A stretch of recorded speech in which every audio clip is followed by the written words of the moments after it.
Oi, eu sou o Léo e hoje a gente vai conversar um pouco sobre esse livro incrível aqui e também um pouquinho perturbador, que é O Senhor das Moscas, do William Golding. Essa é a história de um grupo de meninos entre 6 e 12 para 13 anos que caem em uma ilha deserta. Eles caem ali de avião, mas não tem absolutamente nenhum sinal do avião, nenhum pedaço de fuselagem, nenhuma carcaça, absolutamente nada.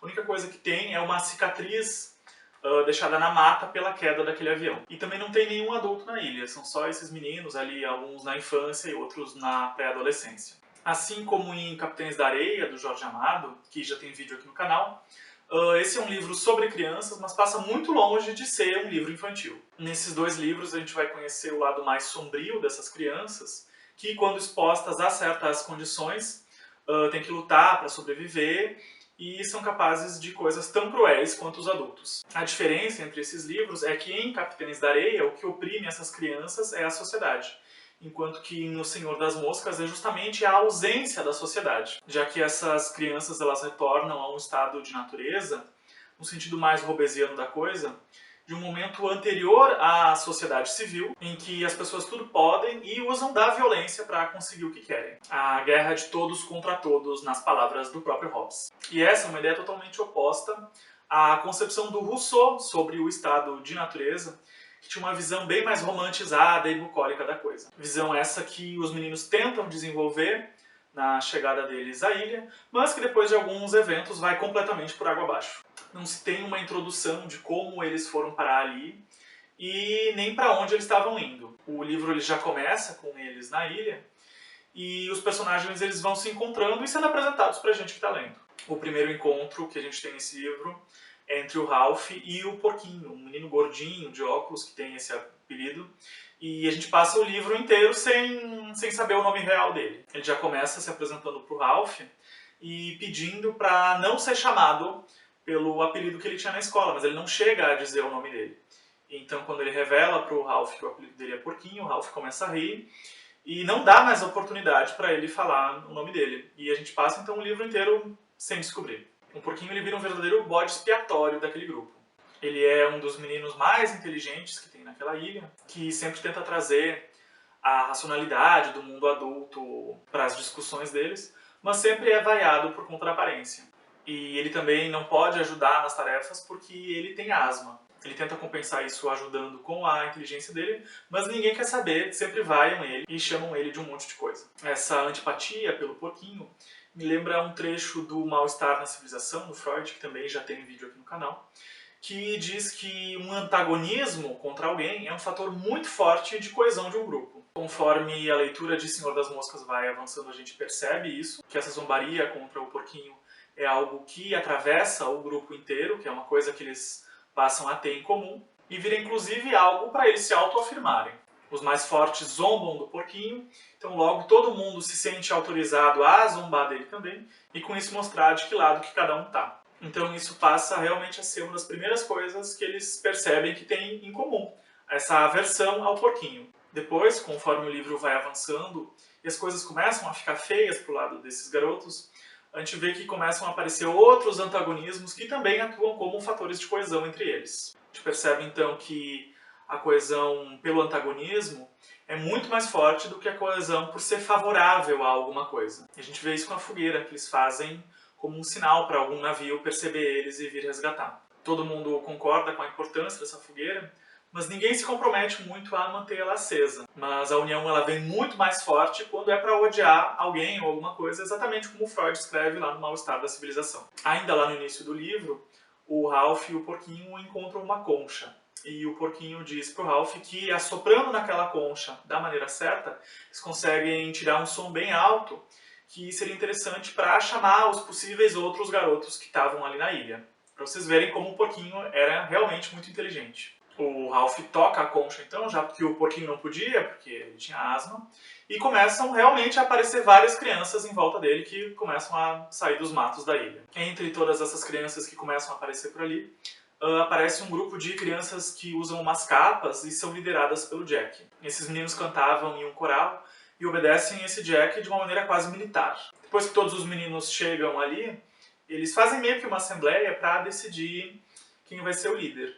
E a escolha é o Ralph por ter tocado a concha. O Ralph fica então como líder de todos os garotos, e o Jack daqueles meninos do coral que ele decide transformar num grupo de caçadores. O porquinho tenta se enturmar com eles, porque foi ele que teve a ideia da concha, mas não rola, ele é zombado e fica de fora do grupo. O Ralph e o Jack eram os maiorzinhos do grupo, com uns 12 para 13 anos, e assim eles estabelecem uma liderança óbvia sobre os meninos menores. Eles decidem sair para explorar a ilha, para ver se é realmente uma ilha, porque eles ainda tinham uma dúvida se era ou não, se aquilo era uma parte conectada ao continente, e decidem que vai mais um menino junto, o Simon. Então eles vão bem felizes, se achando os caras, já que eles são os líderes daquele grupo. Ao mesmo tempo que eles têm a preocupação de serem resgatados, eles também estão bem felizes de não terem mais obrigações com escola, ou com os adultos enchendo o saco e dando 1000 regrinhas de como eles têm que se comportar. Eles estão lá bem felizes com essa liberdade, mas isso não dura muito, porque eles começam a sentir fome, medo do escuro, medo dos barulhos que vêm da floresta, e logo aquele paraíso infantil deles começa a desmoronar. E assim a realidade começa a se sobrepor àquele sonho. Então nessa exploração eles descobrem que é sim uma ilha, aquele lugar não está conectado ao continente, não é uma península ou algo assim. Não se sabe onde essa ilha está localizada, mas a gente sabe que esses meninos são ingleses e que tem uma guerra acontecendo. Não se sabe exatamente que guerra é essa, mas pelo contexto de vida do autor, do William Golding, se deduz que seja a Segunda Guerra Mundial, porque ele chegou a lutar nessa guerra, viu coisas horríveis, perdeu a fé na humanidade, e essa perda de fé na humanidade foi a inspiração para escrever O Senhor das Moscas. Aqui na orelha do livro está escrito que a guerra é a Segunda Guerra Mundial, mas na história mesmo não diz absolutamente nada sobre isso. Então eu não sei se o autor chegou a declarar isso em uma entrevista depois, ou é uma suposição da pessoa que escreveu a orelha do livro, então não sei afirmar. Inclusive, se alguém tiver essa informação e quiser deixar aqui nos comentários e me corrigir, fico muito grato. Bem no iniciozinho do livro, o porquinho dá um pouquinho de contexto pra gente, e a gente descobre que esses meninos estão sendo transportados para um lugar seguro por causa dessa guerra. Eles estão no meio de uma evacuação. E também que existe uma ameaça nuclear. O porquinho ainda chega a dizer que ninguém vai vir resgatar eles porque todo mundo morreu. Porque ele escutou o piloto do avião que eles estavam dizer que a bomba atômica explodiu e todo mundo morreu. Isso tudo, no início da leitura, dá uma sensação de mistério muito grande, fica uma coisa muito brumosa no ar. E eu até achei que ia se desenvolver uma coisa meio mística a partir desse início. Enfim, nesse clima super incerto, esses meninos que saem para explorar a ilha chegam também no ponto mais alto dela. E nesse ponto mais alto eles decidem fazer uma fogueira para servir de sinal caso algum navio estivesse passando por ali. Só que eles são crianças, e entre as ideias mirabolantes que passam na cabecinha deles e a capacidade deles de realizar de fato, tem uma distância muito grande. Mas um desses meninos, eu não lembro exatamente quem, tem a ideia de acender o fogo, não pela fricção dos pauzinhos, mas usando a lente dos óculos do porquinho como uma lupa. O porquinho usava uns óculos bem grossos, então eles eram perfeitos para ser usados para acender a fogueira. Quando eu li, eu confesso que eu achei que isso não ia dar certo, mas para minha surpresa deu certo sim. A partir dali, o grande esforço que o Ralph comanda é de manter essa fogueira acesa, gerando fumaça para alguém ver e eles serem resgatados. Já o Jack já está mais interessado em sair para caçar, muitas vezes é bem negligente com a manutenção daquela fogueira. Isso acaba gerando um atrito muito grande entre esses dois líderes. Enquanto que o Jack e os caçadores dele não pegam nada, as crianças elas vão se alimentando de árvores frutíferas, que tem várias delas na ilha, mas em nenhum momento chega a dizer quais que são. Sempre que eles têm algum problema, o Ralph toca aquela concha e eles convocam uma reunião. Mas com o passar do tempo essas reuniões vão ficando cada vez mais ineficientes, as crianças só ficam dando risinhos e se acusando e a coisa não anda. A cooperação entre eles não é das melhores, eles vão ficando cada vez mais negligentes com a manutenção daquela fogueira e a influência do Jack vai crescendo cada vez mais. Essa influência do Jack aumenta porque ele pode caçar. A ilha é cheia de porcos e ele traz carne. E para quem estava comendo só fruta, a carne é um super de um atrativo. Com o passar do tempo, o Jack também vai ficando cada vez mais violento e se mostrando como um dos grandes vilões desse livro. Essa tensão entre o Ralph e o Jack, além de ser um conflito de autoridade, também é uma alegoria para a oposição entre civilização e barbárie.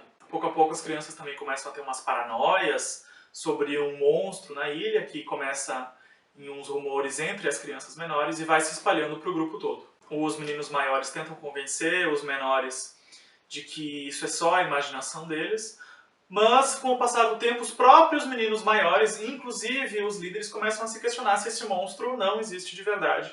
Até que um belo dia esse monstro aparece. E daí as coisas desandam de vez. Então também crescem tensões de que eles nunca mais vão ser resgatados. A influência do Jack também vai crescendo cada vez mais. E as tentativas deles de manter a civilidade ficam cada vez mais frágeis. E é mais ou menos nesse ponto do livro que a gente vai começar a entender o que é o Senhor das Moscas, esse título tão enigmático. Mas claro que isso eu não vou contar para não estragar a descoberta de vocês. O Jack também acaba usando esse medo do monstro para fazer a influência dele crescer como líder. Ele vira uma espécie de líder tribal bem estereotipado e domina as crianças através desse medo do monstro, dando explicações místicas sobre como é o comportamento do monstro e o que eles têm que fazer para agradar e não ser pegos. E, claro, também domina essas crianças pela violência e pelo estômago, já que é ele e o grupinho dele que traz carne. Os grupos que essas crianças vão formando na ilha me lembrou um pouco o que o Elias Canetti escreveu sobre as formações das massas no livro Massa e Poder. O Canetti argumenta que um dos fatores de agregação de um grupo, além do antagonismo, como a gente já conversou antes, é o sentimento de perseguição. E o Jack soube usar muito bem esse medo que as crianças tinham do monstro, e que ele também tinha, para dominar todo mundo. Por mais que ele também tivesse medo do monstro, ele vai inventando umas explicações sobre como é esse comportamento do monstro, que, claro, favorecem ele como líder, e atraíam cada vez mais pessoas para a tribo dele, como ele mesmo chamava. A partir daí vão acontecer umas cenas bem grotescas e explícitas, um verdadeiro pesadelo de perseguições que se encaixam no questionamento que o autor faz do que as crianças seriam capazes de fazer. O William Golding era professor, serviu na Segunda Guerra Mundial, viu muita coisa horrorosa, viu o pior do ser humano e acabou perdendo a fé na humanidade. E é por isso que ele usa as crianças para representar a decadência do ser humano. Porque as crianças são um símbolo de pureza e aqui a pureza é completamente vencida. Esse livro ganhou o Prêmio Nobel de Literatura em 1983, depois de ter sido recusado por várias editoras que não consideravam como um livro muito bom. O final desse livro é bem intenso mesmo, com aqueles garotos tocando o terror na ilha de uma maneira bem dantesca. Não vou revelar grandes detalhes sobre esse final, porque senão perde a graça, mas já adianto para vocês que esse final fica na cabeça da gente por muito tempo. Eu gostei muito desse livro, achei umas partes bem pesadas, mas também achei que algumas coisas ficaram muito no ar e que mereciam uma explicação. Esse livro também tem descrições bem poéticas sobre a natureza e sobre o jogo de luz e sombra que a luz do sol fazia nas folhas e na água ali da ilha. Isso porque William Golding também era poeta, então tem umas descrições bem poéticas nesse livro, muito bonitas mesmo. Esse livro também virou filme em 1990, filme esse que leva o mesmo nome do livro. Esse filme me ajudou a visualizar os personagens como crianças, porque durante a leitura eu tive bastante dificuldade de ver eles como crianças, principalmente pelas atitudes dele, então me ajudou muito nessa visualização. A ambientação do filme e a caracterização dos personagens é absolutamente perfeita. Mas infelizmente esse filme não é totalmente fiel ao livro, porque é repetido várias vezes que não tem nenhum adulto na ilha. Enquanto que no filme tem um adulto sim, que é o piloto de avião, que sobrevive e fica lá com aqueles garotos. Esse detalhe do filme me incomodou um pouco, porque como eu comentei, está escrito várias vezes no livro que não tem adultos e no filme eles acabaram colocando. As mortes de alguns meninos também são retratadas de uma forma diferente no filme. E eu acho que eles fizeram isso para dar uma suavizada, porque no livro essas mortes elas são muito pesadas. E mesmo assim, tendo sido suavizadas, no filme elas continuaram um pouco pesadas. Apesar de não seguir 100% o livro, esse filme é muito bom sim e ajuda a dar uma contextualizada muito legal nessa obra. Por hoje é isso e espero que vocês tenham ficado curiosos para ler O Senhor das Moscas e desbravar essa ilha com esses garotos. Também quero saber muito a opinião de quem já leu esse livro aqui nos comentários para a gente continuar conversando sobre livros. Por hoje é isso então e até o próximo vídeo. Tchau, tchau!